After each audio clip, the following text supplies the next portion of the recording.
Assalamualaikum murid-murid yang cikgu sayangi semua. Alhamdulillah, cikgu berasa bangga kerana murid-murid masih lagi bersemangat untuk meneruskan pembelajaran hingga ke hari ini. Walaupun kita berada dalam musim PKP, kita sepatutnya bersyukur kerana masih dapat meneruskan pembelajaran. Pembelajaran norma baru ini mungkin akan memberi banyak ilmu kepada murid-murid tentang menggunakan Google Form, mencari link, video, Google Meet dan sebagainya. Begitu dengan cikgu. Terpaksa belajar perkara-perkara baru untuk melaksanakan PDPR ini. Oleh itu, cikgu harap murid-murid dapat mengikuti setiap sesi PDPR daripada cikgu-cikgu dengan seronok. Untuk hari ini, cikgu akan memulakan dengan pembelajaran Bahasa Melayu Kertas 2 iaitu bahagian A.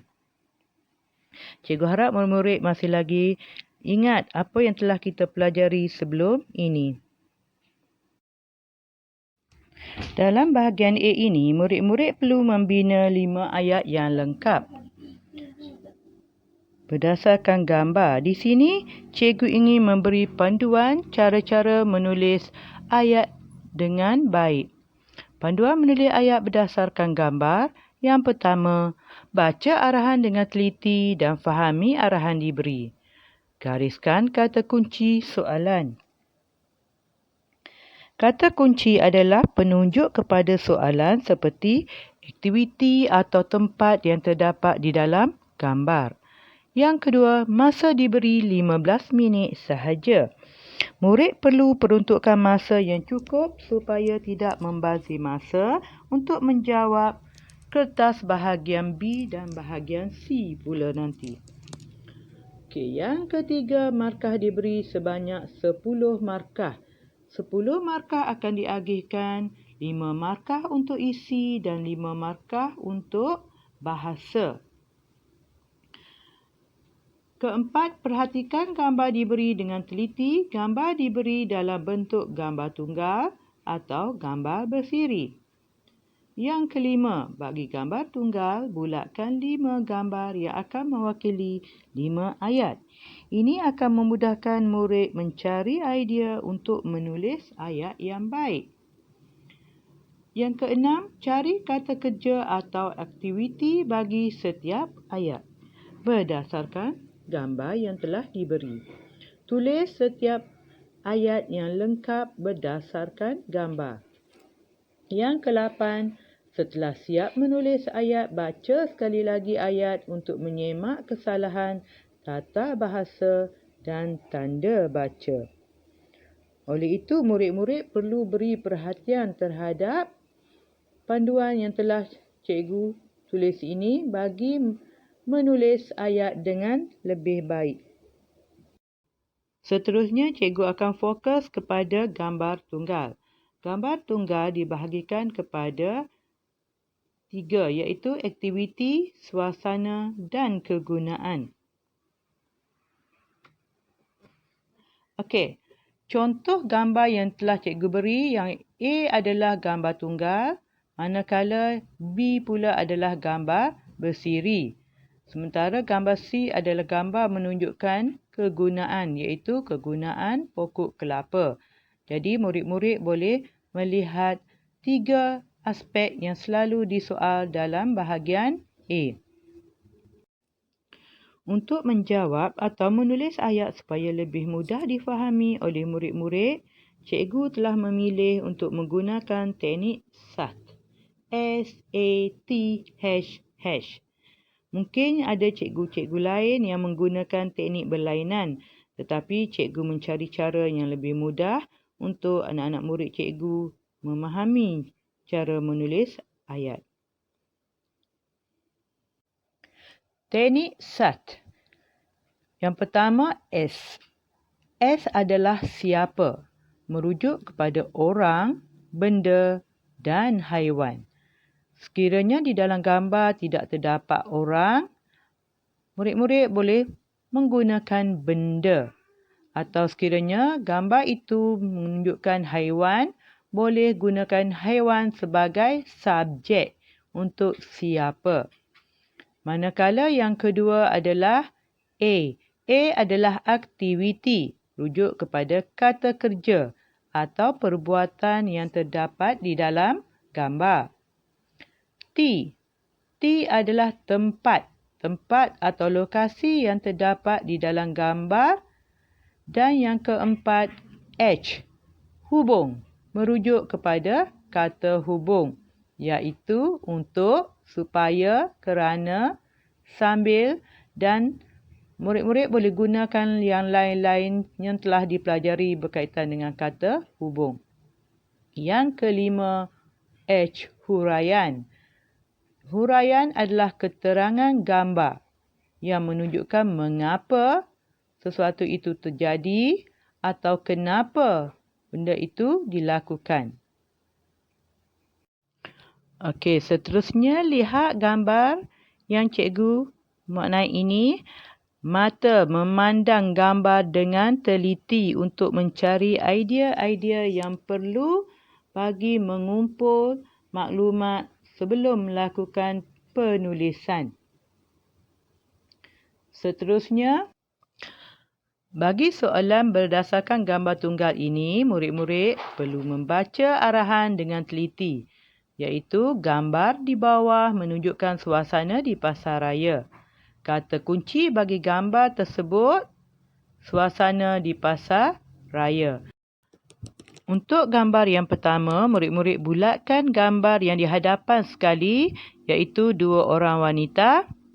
Seterusnya, gambar kedua, seorang budak lelaki bersama ibunya. Bulatkan gambar yang ketiga, dua orang lelaki yang berada di kaunter. Gambar yang keempat, seorang wanita.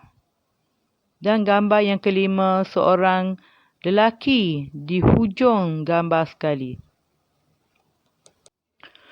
Untuk mencari gambar yang akan dipilih, murid-murid perlu pilih gambar yang berada di hadapan sekali, iaitu gambar dua orang wanita untuk dibulatkan. Seterusnya, untuk gambar yang kedua, murid-murid bulatkan gambar seorang budak lelaki bersama ibunya. Yang ketiga, gambar dua orang lelaki di kaunter. Yang keempat, gambar seorang wanita. Dan yang terakhir, gambar seorang lelaki mengangkat barang. Setelah murid-murid bulatkan kelima-lima gambar tersebut, barulah murid-murid cari aktiviti yang telah dilakukan di dalam gambar. Okey, untuk gambar yang pertama, murid-murid boleh memilih untuk meletakkan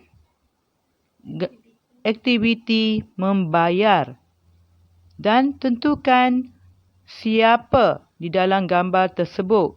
Contohnya, murid-murid meletakkan nama Puan Lina. Puan Lina membayar harga barang. Untuk gambar yang kedua, boleh pilih Ali. Ali bersama ibunya. Ali dan ibunya. Aktiviti yang boleh dimasukkan ialah memilih. Memilih apa? Kereta mainan. Untuk gambar yang ketiga, mengira. Kita tujukan kepada pekedai. Mengira. Gambar yang keempat, beri nama Puan Amira. Contoh ya, membaca label. Dan gambar yang terakhir, kita boleh masukkan aktiviti menyusun. Kita tujukan kepada pekerja. Okey, setelah murid-murid siap memilih kelima-lima kata kerja atau aktiviti yang terdapat dalam gambar, murid-murid boleh menggunakan teknik yang telah cikgu ajar, iaitu teknik SAT.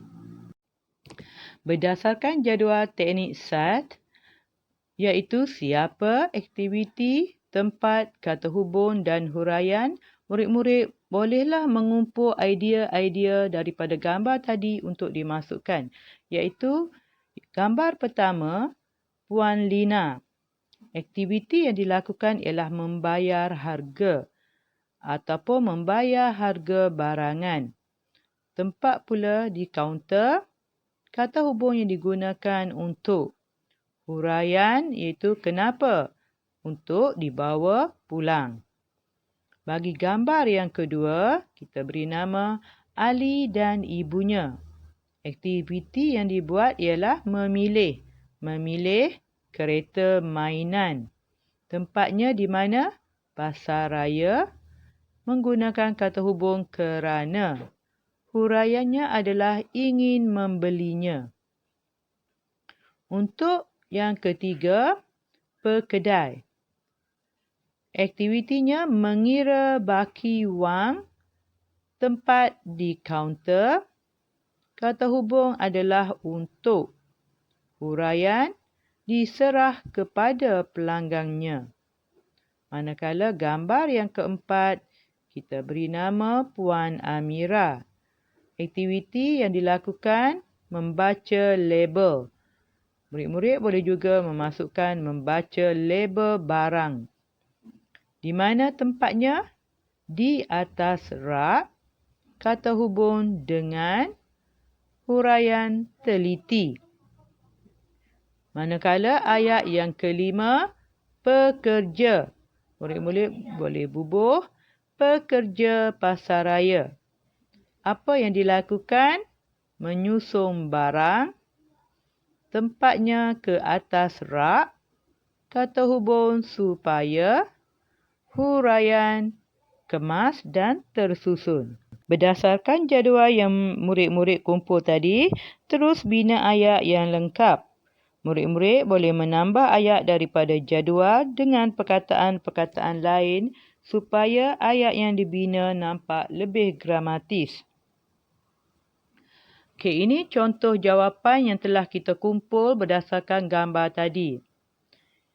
Idea-idea yang murid-murid susun di dalam jadual teknik SAS boleh disusun menjadi ayat yang lengkap. Okey, cuba lihat ayat yang pertama. Puan Lina. Aktiviti membayar harga barang, tempat di kaunter pembayaran. Kata hubungnya untuk. Huraian dibawa pulang. Ayat yang kedua. Siapa? Ali dan ibunya. Aktiviti memilih kereta mainan.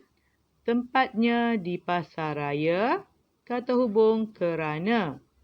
Huraian ingin membelinya. Ayat ketiga. Pekedai itu. Aktiviti mengira baki wang. Tempat di kaunter. Kata hubung untuk. Huraian diserahkan kepada pelanggannya. Manakala ayat yang keempat. Puan Amira. Aktiviti membaca label barang. Tempat di atas rak. Kata hubung dengan. Huraian teliti sebelum membelinya. Dan ayat yang terakhir, yang kelima. Pekerja pasaraya. Aktiviti menyusun barang. Tempat ke atas rak. Kata hubung supaya. Huraiannya kemas dan tersusun. Inilah ayat yang lengkap yang telah disusun menggunakan teknik SAS.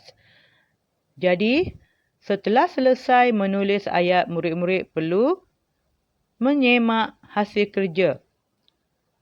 Terdapat beberapa kesalahan yang sering dilakukan oleh murid-murid semasa menulis. Okey, kesalahan semasa menulis iaitu pengulangan kata sedang. Kata sedang boleh digunakan sebanyak 2 ayat sahaja.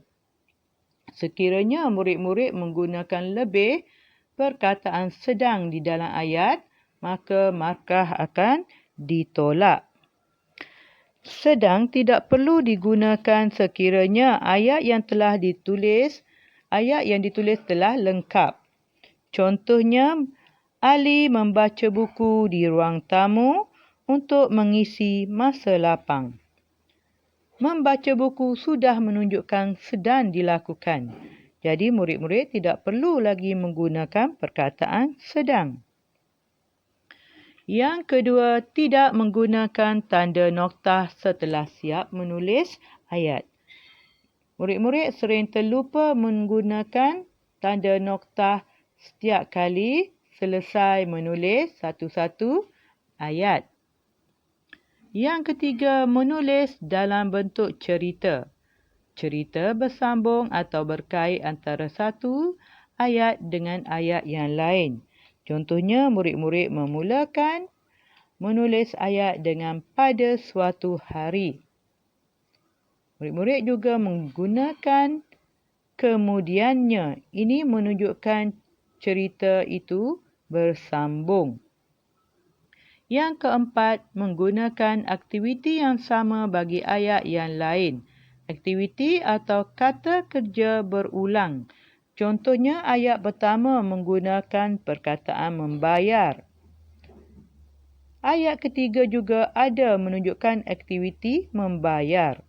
Jadi, ini menunjukkan pengulangan aktiviti yang sama. Oleh itu, markah akan dipotong.